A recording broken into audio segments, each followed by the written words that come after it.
What's up, family? I'm Kelvin Allen, and welcome to the KultureKure Podcast. KultureKure is the podcast that features the people and topics that have the power to take you from the ordinary to the extraordinary. So hit that like, share, and subscribe button, and let's jump right into it. Did you know the Compromise of 1877 was an informal agreement between Northern Republicans and Southern Democrats? The election of 1876 between Democratic candidate Samuel Tilden and Republican candidate Rutherford B. Hayes was heavily disputed, and lawmakers had to compromise in order to find a solution. The Southern Democrats agreed to allow Republican Rutherford B. Hayes to win the presidency in exchange for the removal of troops from the South and the end of Northern enforcement of Reconstruction-era legislation. The Compromise of 1877 was most certainly a win for the South, and it had devastating consequences for African Americans who were living in the South. Without troops under Northern control protecting the formerly enslaved, Southern Democrats were able to pass laws that prevented blacks from exercising their newfound freedoms, passing laws that once again disenfranchised black voters and stripped them of their rights. These new laws came to be known as Jim Crow laws. Jim Crow laws essentially legalized segregation and discrimination, and those laws would not end until the passing of the Civil Rights Act of 1964. Did you know African King Mansa Musa of the Mali Empire was possibly the richest person in history, worth more than $400 billion? To put Mansa Musa's wealth in perspective with today's billionaires, Mansa Musa was wealthier than both Elon Musk and Jeff Bezos. Mansa Musa's wealth came from highly productive gold fields, leading to opulent displays of gold in his court, and a vast trade network connecting Africa to Asia, the Middle East, and Europe. Mansa Musa's legendary pilgrimage to Mecca in 1324, with a caravan of 60,000 people, including 12,000 servants, led to the devaluation of gold prices in Egypt due to his lavish spending. Mansa Musa ruled the Kingdom of Mali from 1312 to 1337. Jonathan, what's on your mind in regard to the direction the country is going in right now? Where do we begin? It's a lot. We have one of the most important elections in the next 40 days, one of the most important elections of young people's lifetime.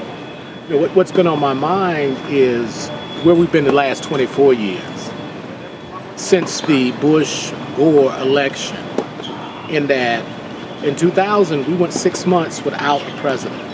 And now we're in a situation where the country is so divided, and we're going to have a new president. And it's a cause for concern. It's a cause for uneasiness. But I'm optimistic that young people are going to get out and vote, and that many young people, in particular college students, black college students in particular, can shift an election in many of the southern states. They can shift an election just by voting, okay, and encouraging others to vote. This election is the most important of their lifetime. Not only are there issues of repealing Roe versus Wade, not only are there issues in regards to diversity, but the other issue is the economy. When we look at real numbers among African Americans, look at real economic indicators of whether or not we have overcome. We're still at the bottom in regards to unemployment, in regards to real wealth in this country. Even with education, African Americans lag behind. Moreover, they borrow more to finish college. When we look at home ownership, we see the same malady, that real growth in regards to home ownership has not increased. Elwood Robinson, who was a 1978 graduate here, gave a speech that the economic situation of black people in America is very similar to 1925. And so the question is whether or not we've overcome. I think all of these issues, as well as Roe versus Wade, as well as diversity and inclusion are all issues that young people should be excited about, engaged in the political process, and voting is the least of it. It's got to be continued activism where you are working with your school board, you're working with the community center after the election. In order to effectuate the kind of change we really want to see, we have to become more empowered, active, engaged, and involved beyond just the election cycle, beyond the 2-year election cycle, beyond the 4-year election cycle. And what that means is participation in the body politic. That we have to encourage young people to run now. In many states, where I did my PhD in Michigan, they will run a young person their junior or sophomore year. Win or lose, the young person learns the political process. We've seen that done in other parts of the state here, and that we have to engage our young people, not only educate and inform them about the political process, but we have to engage them in it, that belonging to the city council, belonging to the board, school board, is critically important if you want any real changes. Even if it's just being on the community center board and being concerned about the direction of park and rec, is critically important. And that's the kind of engagement we need. So when you ask the question, what do I feel about this? It's a cautious optimism, as James Baldwin has said. He asked about the situation in America. I'm cautious, given the last 25 years and what we've seen.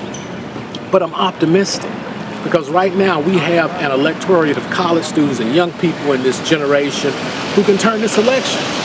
But they got to be concerned, they got to be involved, they got to be out, because this will determine what life will look like for them when they're 40 and 45 and 50 years of age. So you grew up in the South, like many young men in the 1960s. I'm sure you had to face difficulties, challenges.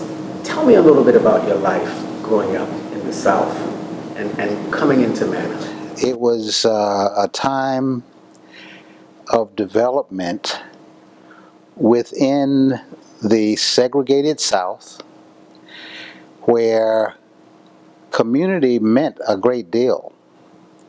People connected with each other. African Americans relied on each other. As I'm sure you know, the kind of story that I grew up under, and that is, once you left home, you didn't leave home actually and be able to have an identity away from home. You were well known on block after block wherever you went. And my grandmother would say, "Boy, don't let any bad news come back in here about you." And it was that life and that lifestyle.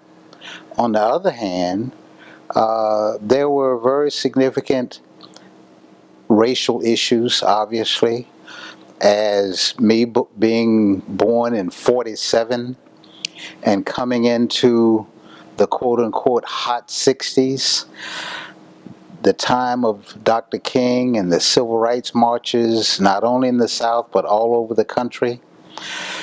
It was a time that local communities and local places like Wilson, North Carolina, I'm sure Durham, were organizing how to march, teaching young people in the basement of churches to organize and to come into marches in the street and so forth.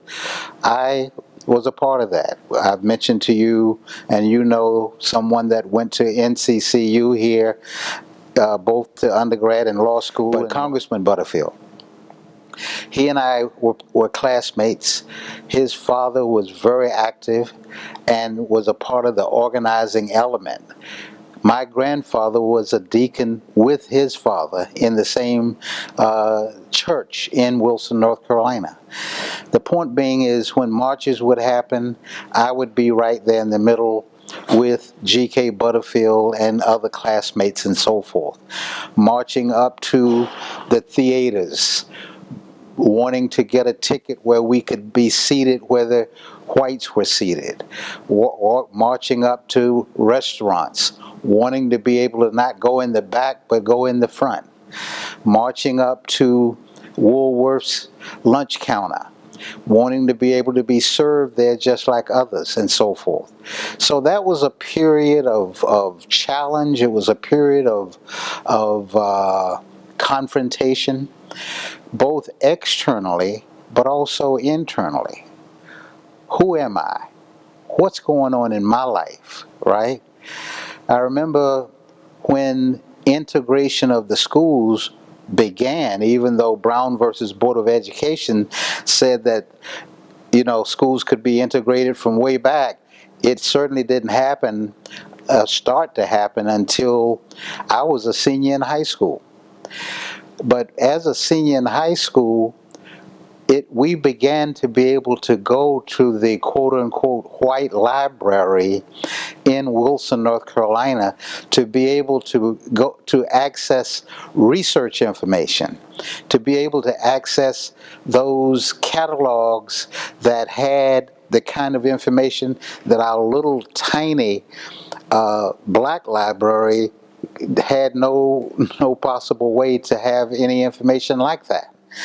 So when you think about that, even though, yes, we had a school library, but even that could not compare to this large public library that was meant to support educational development for all students in middle school, in high school, and so forth. I remember sitting with my classmates around a kind of a study table in that library and looking around and going, wow, look at this. It was as though, we felt we had arrived, so to speak. But of course, that was only in our minds, quite frankly. Nothing changed at all, but related to that divide that the railroad track gave us, right, between the white community and the black community. Patriarchy and racism are at your foundation, that women can be treated as throwaways, other, not worthy. So the whole concept of boys will be boys, number one, was never extended to black boys. Right. Black boy could look sideways at a white woman and be lynched. But number two, boys will be boys denigrates women. It suggests that your behavior as boys will be boys is to be discounted. Who was the person you acted on when you were saying that boys will be boys? Who did you take your boy out on? And what happened to her and her family? Like this, thinking about the way our society being constructed as a white male, predatory, capitalist patriarchy has ground lots of people to the bottom. And that the very foundations of our Constitution speak to that we were 3/5 of a person, we were legally a fraction of a person. And the warped thinking that allowed people to reduce us to 3/5 of a person. In other words, we were not nothing. If we were nothing, we would have been counted at all. So we were counted for the purpose of political supremacy. In other words, we were counted so that the South could get more electoral votes. So it wasn't that you thought that enslaved people were nothing. Were enough to be counted for voting, but are not enough to be treated as human. In economics, there's this thing called a production possibility curve. You have your factors of production, and you decide how you're going to work with them. The classic one is guns or butter. So do you do war or do you do consumption? I look at it as, first of all, the production possibility curve we have is unfair. We don't have our fair share. So however we spend our resources, it isn't fair. So we should see a production possibility curve that's pushed outward if we had our fair share. And that's one conversation. It's a public policy conversation. It's a reparations conversation. It's a series of conversations. Okay. But the other conversation is, what are we doing with what we have? And I would also posit that we are in the interior of our current possibility curve. In other words, we could be doing more with what we have. So we have two ways to go, and they're not either or. And that's the other thing that frustrates me about the way that some of our organizations work. It's not either or, it's both and. And I credit one of my provosts when I was at Bennett, Dr. Marilyn Mobley. You saw always say both and I always get frustrated with her. But both and is really how, so you deal with the interior and you deal with the exterior.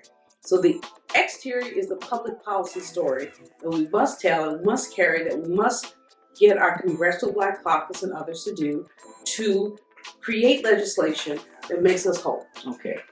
But the interior is what do we do about us? We have $1.3 trillion in income a year.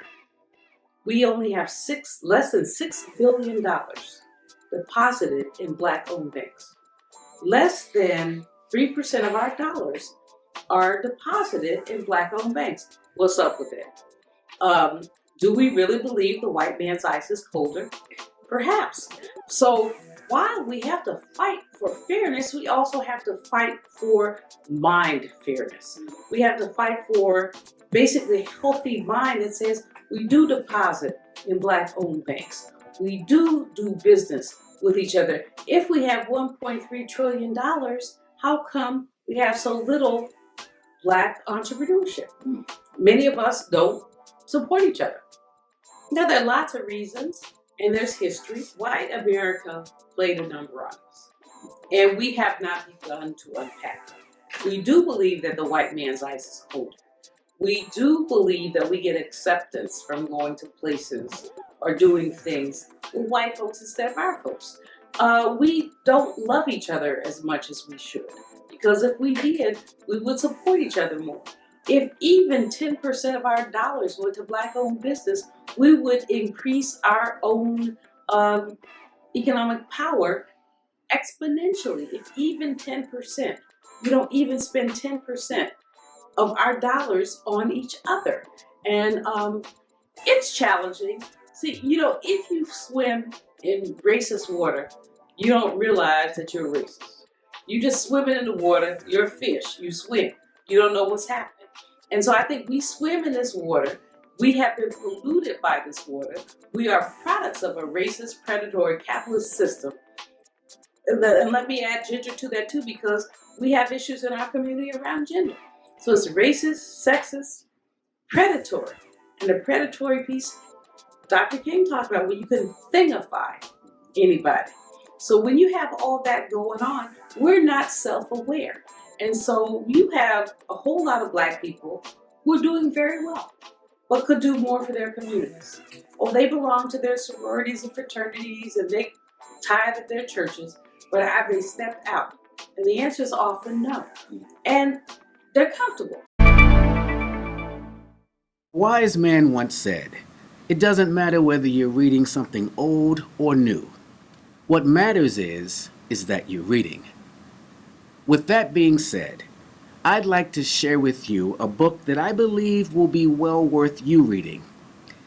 Tasseli McKay's book, Stolen Wealth, Hidden Power, is a staggering account of the destruction wrought by mass incarceration, finding that the economic value of the damages to Black individuals, families, and communities totals more than $7 trillion, roughly 86% of the current Black-white wealth gap. This compelling and exhaustive analysis puts unprecedented empirical heft behind the urgent call for reparations. Stolen Wealth, Hidden Power presents a comprehensive framework for how to begin intensive individual and institutional reparations. The extent of mass incarceration's racialized harms, estimated here with new rigor and scope, points to the urgency of this work and the possibilities that lie beyond it. Well, that's it, family. I'll leave you with this. Change your thoughts, and you will change your life. Remember, no one can imagine your life better than you can. What you have assumed you are, you will become. The place you are right now was once just an idea in your head, and there's no one to change but yourself. Remember to hit that like, share, and subscribe button, and I'll see you next time.